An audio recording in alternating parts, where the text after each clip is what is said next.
there are health benefits from organic agriculture. Basically, you don't have chemicals that you're consuming. So that is important alone for organic agriculture. But put it in the climate context. What's interesting about the numerous studies now have been done, as well as numerous farmers can tell you this, but also I think there's a lot of accumulating evidence that organic farmers put a lot of organic material into the soil. Either they put it or they find ways to replenish the soil in terms of how they rotate their crops and how the crops that they grow. They don't rely on chemical fertilizers to nourish their crops. And they rely on organic material in the soil to nourish their crops. And they are not using chemicals that deplete the soil of organic material. So there are two reasons why that's important. One is this kind of material is much better at absorbing water. So water falls from the sky, and rather than kind of running off on these kind of hard, rigid surfaces that many of the industrial scale agriculture has, it gets absorbed into the soil, and which means that the crops can actually, when a drought hits, there's water in the soil that they can rely on if the rain doesn't come. There's another reason why that's important, is that numerous studies now have looked at before and after a natural disaster, whether it's a hurricane or a flood or some other nightmare scenario. And they've found that farms that are rich in organic material and that are diverse within the fields are far more resilient to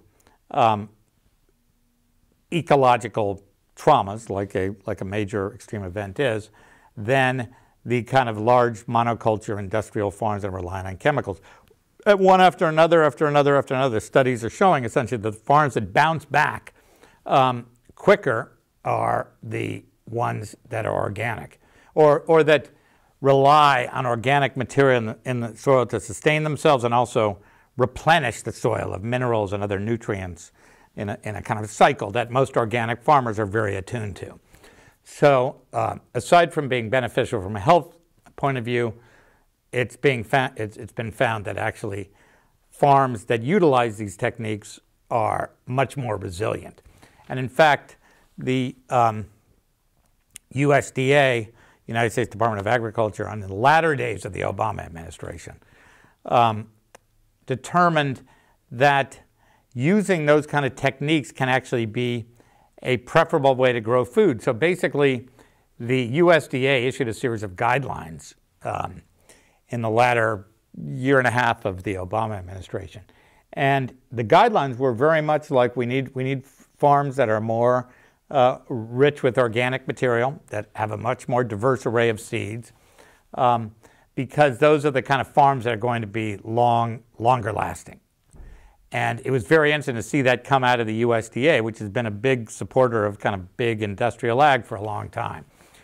That is, of course, not really the case anymore with the current administration, but I think as a principle, it's very important to remember that that happened, and those guidelines remain, if not enforced, they remain recommendations of a USDA that existed previous to the current change of administration, which has, needless to say, taken a very different view of organic agriculture. At least we got a precedent, we got a baseline. And a lot of people read that. I mean, I think there's actually an enormous amount happening in the world around new forms of agriculture. There's an incredible movement of people to defend their seeds and to actually utilize seeds that grow in their own regions. They're very adaptable seeds that are able to kind of respond to the changes in environmental conditions. There's a movement essentially across this country and across the world to retain those seeds and actually defy this idea of chemical seed companies producing seeds that are going to be grown over thousands of acres if you just use enough chemicals. There is a movement afoot to actually defy that trend to utilize seeds that have adapted in particular circumstances and utilize the techniques of organic agriculture to create more adaptable farms. And I think that's a pretty exciting development when it comes to the food, both in creating a stable and steady source of food in a very volatile time. I think the principles drawn from the organic agriculture experience are getting to be not only more important for we the public, but also more recognized by the people who study this, who are scientists, agricultural scientists, who are saying this is a long-term strategy for food security.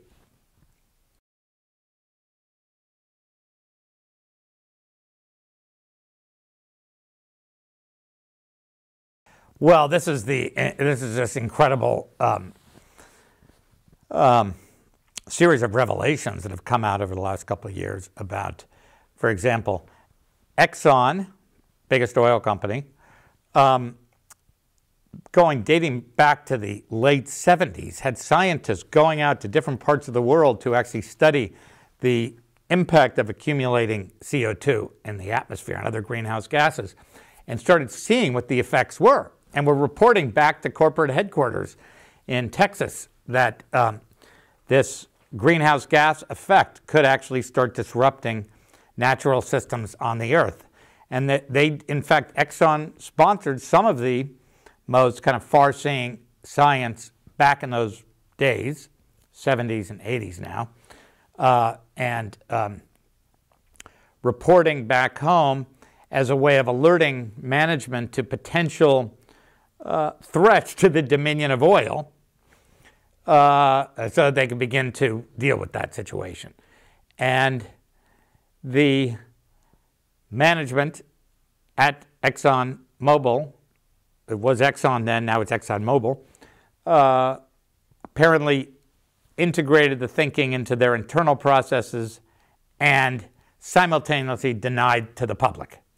And so you had a situation where the oil company itself knew what the impact of its product was, but it did not share it with the public. And it turns out to be, need I remind you, it is not illegal to lie to the public. It is, however, illegal to lie to your shareholders. So, in essence, Exxon is now facing serious legal challenges from the Attorney General of New York, as well as other places, because it was clearly aware of a risk posed by climate change, but publicly continued to deny the risk repeatedly. Not only did Exxon deny the risks publicly, but they funded these institutions that promoted this kind of climate denialist perspective for years. So a lot of the institutions that have continuously questioned climate science were funded by Exxon as well as other oil companies who made these completely specious arguments against the climate science. So, in fact, there's an extra added dose of just of poignancy to the fossil fuel companies' role in contributing to climate change, at the same time knowing what the impacts were and keeping them actively secret, lying not only to the public, but actually to their own owners, who are the shareholders, who are now rather angry with the company. So Exxon now faces serious legal liability because of this question, which is also raising a lot of questions about the tenure of our current Secretary of State, Rex Tillerson, who of course used to be the CEO of Exxon during this period, part of this period that was in which the company was sponsoring science tonight, and on the one hand, on a denying to the public on the other. And he may very well be called to testify at one of the lawsuits. So it's another example, essentially, of the duplicity that we've faced when it comes to the fossil fuel companies. They know what the consequence of their product is, but they're trying to actually extract as much oil, get as many profits as possible before the regulations really come down. And of course, now we have a delay in that.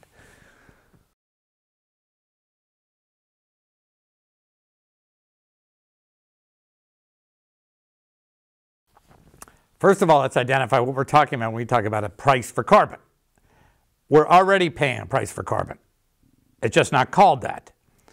When you had to rebuild here in Sandy, we were paying the costs of the climate change contribution to that storm.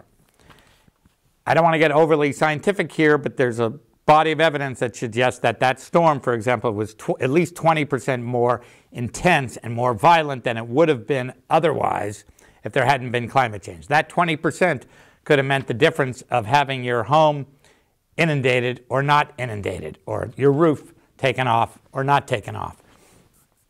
And so there's billions of dollars we're paying just like that. And similar calculations with Hurricane Katrina, similar calculations with the floods that have been ravaging the Midwest during the after intense rain events, rocketing crop insurance payouts to farmers who lose their crops because it's getting too hot, they're not getting enough water. And in that case, identified clearly by the USDA as a consequence of climate change. We taxpayers pay into those funds, and the incidence of billion-dollar events, meaning billion-dollar events that cost $1 billion and more to recover from, have been accelerating and reaching kind of record-breaking levels. So we are already paying cost for carbon, carbon as a stand-in for climate change. So it's a little bit of a ruse to say, oh, well, should we start paying a price for carbon or not? Well, the not is an illusion because we're already paying that cost. So the question is really who pays the cost and when do we pay it? The idea of a cost on carbon is basically associated with the idea of either a carbon tax, I know it's a horrible word, or a price for carbon in the marketplace, which would be a carbon market. And either way, you actually have the same impact. The impact is that for every quantity of greenhouse gas, for every ton of greenhouse gas produced, there's some kind of money that's paid up front for that pollution in order to create a fund to respond to the climatic disruptions that are occurring. And so, yes, I think there needs to be a upfront cost for carbon as opposed to a masked, disguised, masquerade cost of carbon, which exists in all these other ways. And if we were to actually begin to see the costs upfront of greenhouse gas pollution, number one, it's a more accurate and honest way to understand the effects of this pollution. And two, it's a more honest, accurate, and direct way to push companies towards moving away from fossil fuels. Because if you have to pay for it, you basically will start thinking about other ways to do it. So there are numerous ways to do that. I happen to think that a carbon tax is probably more direct, but a carbon market, where I live in California, we have a carbon market where the big oil companies have to pay for the right to pollute. And it has not driven the oil companies out of the state. It has not driven the car companies out of the state. It's actually provided billions of dollars to the state of California to adapt to climate change, to create coastal infrastructures, to create incentives for farmers to do less greenhouse gas intensive cropping systems, to plant more trees to absorb carbon dioxide, which they do. And California now has one of the fastest growing economies in the United States of America.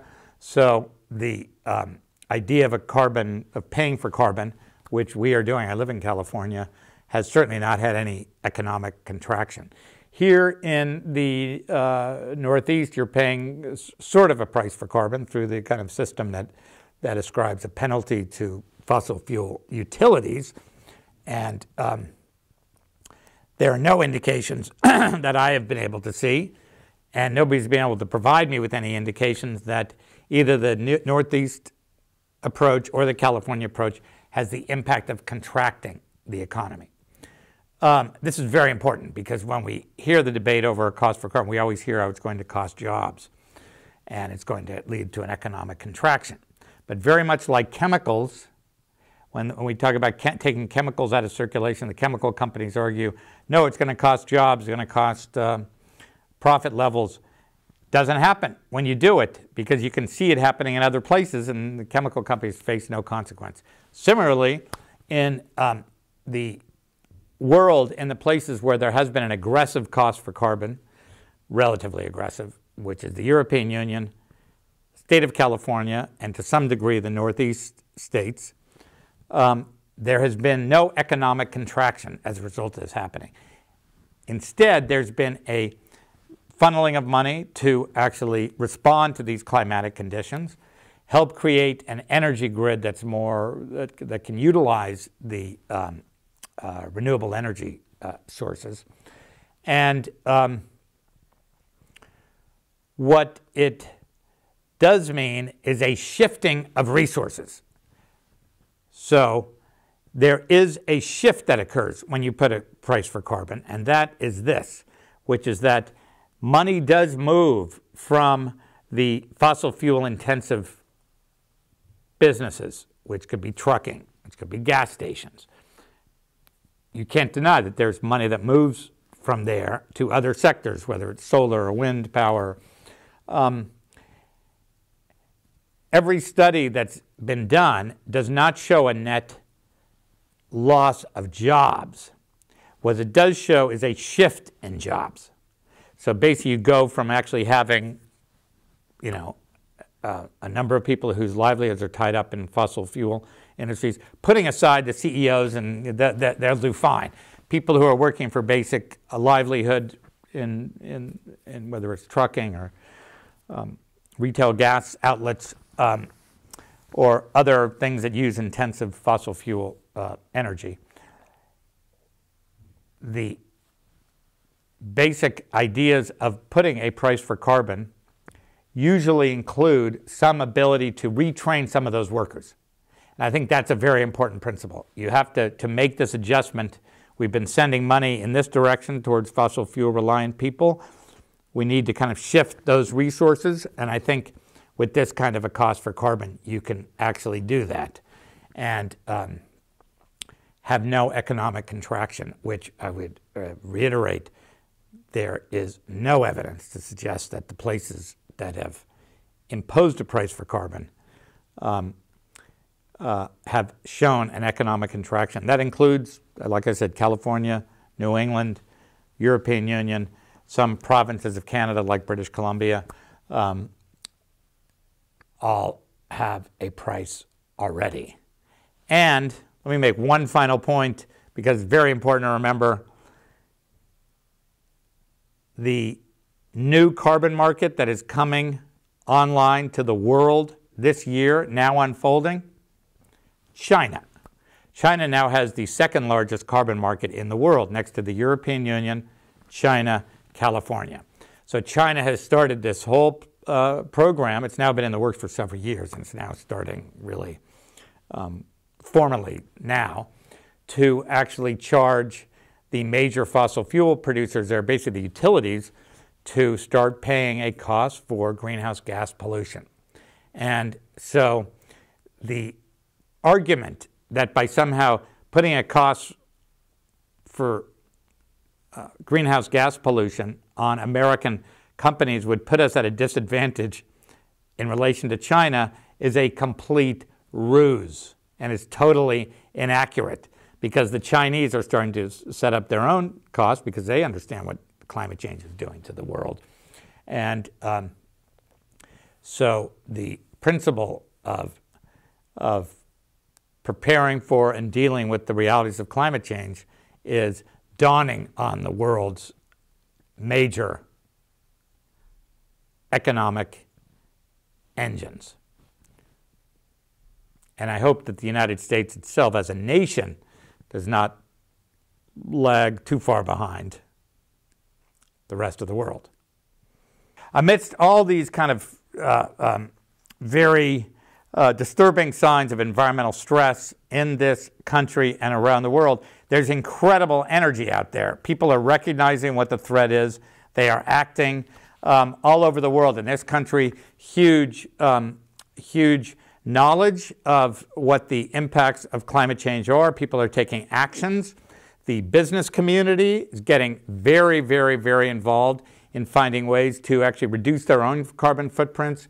The renewable energy industry has been growing at a very rapid rate, completely outpacing the old fossil fuel industries. So you have booms in wind, solar power, even in deeply politically conservative states like Texas, Iowa, boom times in wind energy because it makes economic sense as well as ecological sense.